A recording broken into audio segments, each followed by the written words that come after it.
Gusto kong mag-vlog ng ayos-ayos pero wala time. Mas masarap matulog, mas masarap manood ng Netflix.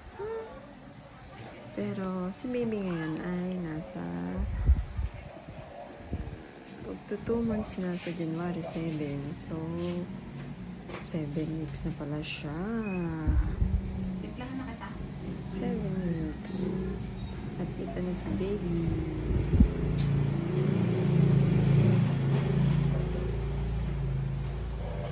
Ang glow ng skin. Fresh na fresh. Babe siya ngayon. Ngayon lang natapos ang kanyang pagpupuyat. Madaling araw sa wakas.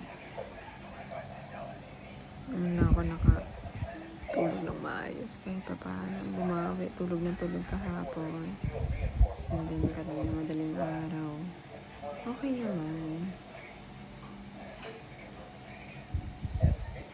Sana huwag niya siyang bumalik sa iiyak niya ng madaling araw.